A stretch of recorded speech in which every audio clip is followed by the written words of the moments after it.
다음으로 구형에 대해서 말씀드리도록 하겠습니다. 먼저 범죄의 중대성 및 재질 분량입니다. 앞에서 살펴본 바와 같이 관련자 진술과 각종 보고 문건, 문자 메시지, 통화 내역, 체증 영상 등 객관적인 자료 등에 의하면 이 사건 공소 사실은 충분히 입증됩니다. 이 사건 범행은 피고인이 자신의 범행을 은폐하거나 정당화하기 위해 직권을 남용하고 국가기관을 사유화한 것으로 중대한 범죄임에도 피고인은 공권 범행에 대해 대수롭지 않은 듯한 태도를 보이며 이런 정도의 행위로 대통령을 구속하는 것은 유치하다고까지 주장하고 있습니다. 그러나 대한민국의 대통령으로서 헌법과 법질서 수호의 정점에 있어야 할 피고인이 국민의 신임을 저버린 본인의 범행에 대해 부끄러워하고 반성하기는커녕 그 불법성을 애써 감추기에 급급한 모습만을 보이고 있습니다. 오히려 피고인은 수사기관의 수사권이나 법원의 재판 관할, 입법 수집 증거 등과 관련된 주장을 하며 교묘한 법기술을 내세워 사건의 본질을 흐리고 형사처벌을 면해보려는 시도만 하고 있습니다. 대한민국은 민주공화국이고 모든 권력은 국민으로부터 나오며 대통령의 권한 역시 국민으로부터 부여받은 것으로 권력 분립의 원칙에 따라 입법부, 사법부의 견제와 통제를 받고 행정부 내에서도 각종 절차와 기능에 따라 견제와 통제를 받는 것이 마땅합니다. 우리 헌법은 행정부 내에서의 대통령 권한 행사 통제 장치로 국민의 기본권에 중대한 영향을 미치는 사항에 대한 국무회의 심의 제도와 대통령의 국법상 행위에 대한 문서주의 및 부서주의를 규정하고 있습니다. 제왕적 대통령제를 바꾼다는 명목으로 막대한 예산을 들여 대통령실을 청와대에서 용산으로 옮긴 피고인이 오히려 제왕적 대통령제를 견제하기 위해 우리 헌법이 마련한 통제 장치를 전혀 따르지 않은 것입니다. 헌법을 수호하고 법치주의를 실현해야 할 피고인이 국민이 부여한 권한을 아전인수격으로 남용하여 이 사건 범행을 저지름으로써 대한민국의 법질서가 심각하게 훼손되고 피고인을 신임하여 대통령으로 선출하였던 국민들은 큰 상처를 입었습니다. 그럼에도 피고인은 수사 및 재판 과정에서 국민들에게 반성과 사죄의 마음을 전하기보다는 비상계엄 선포의 정당성, 수사 절차의 이법성만을 반복 주장하며 범행을 전면 부인하고 있고 자신의 명령을 따른 하급자들에게 책임을 전가하는 모습도 보이는 등 개전의 정이 전혀 보이지 않습니다. 따라서 피고인으로 인해 훼손된 헌법 질서와 법치주의를 바로 세우고 다시는 대한민국 역사에서 최고 권력자에 의한 이와 같은 권력 남용 범죄가 재발하지 않도록 피고인에게 법이 허용하는 엄중한 책임을 물어 헌법 제11조 제1항 모든 국민은 법 앞에 평등하다를 실현할 필요가 있습니다.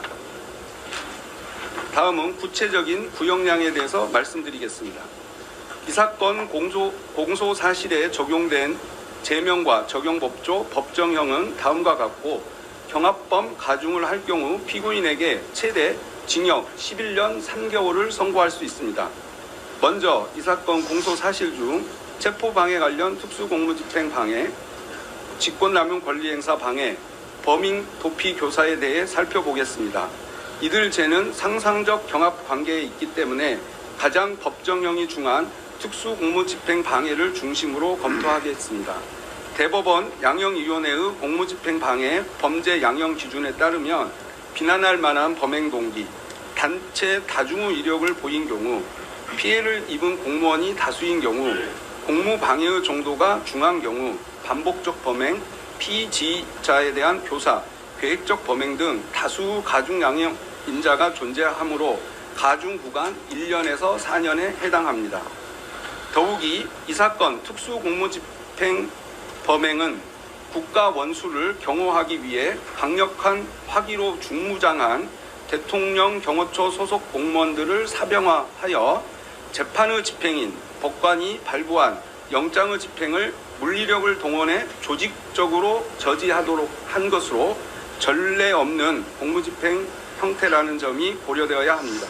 따라서 체포방해 관련 범행의 경우 피고인에 대하여 보다 엄중한 책임을 묻지 않을 수 없으므로 양형위원회의 양형구간 1년에서 4년보다 중한 징역 5년을 선고함이 타당하다고 판단됩니다.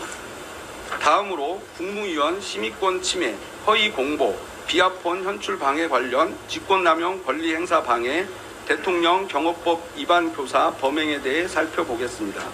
이 부분 범행은 모두 피고인이 대통령으로서 권한을 남용한 직권남용 성격의 범죄들로서 이에 대한 대법원 양형위원회의 양형 기준은 없으나 앞서 살펴본 바와 같이 대통령의 권한 행사에 대한 사전 통제 장치인 국무회의 심의를 무력화한 점, 위헌 위법한 비상계엄을 선포를 호도하고 왜곡된 여론을 형성하기 위해 외신 기자들에게 허위의 사실을 알린 점, 자신이 공범들과 범행에 사용한 비합본의 통화 기록 등 정보를 인멸하려고 시도한 점, 대통령이라는 막강한 지위를 이용한 범행이라는 점 등 중대한 범죄에 해당한다는 점이 고려되어야 합니다. 따라서 이와 같은 점들과 법정형 등을 고려할 때 이들 범행에 대하여 징역 3년을 선고함이 타당하다고 판단됩니다. 마지막으로 비상계엄 선포문 허위 작성 관련 허위 공문서 작성, 허위 작성 공문서 행사 등 범행에 대해 살펴보겠습니다. 대법원 양형위원회의 허위 공문서 작성 범죄 양형 기준에 따르면 탄핵 수사 절차 사용 등 적극적 목적, 허위 공문서 작성자가 행사한 경우 범행 후 증거 은폐 등 다수 가중 양형 인자가 존재하므로 가중 구간 1년 6월에서 2년 6월에 해당합니다.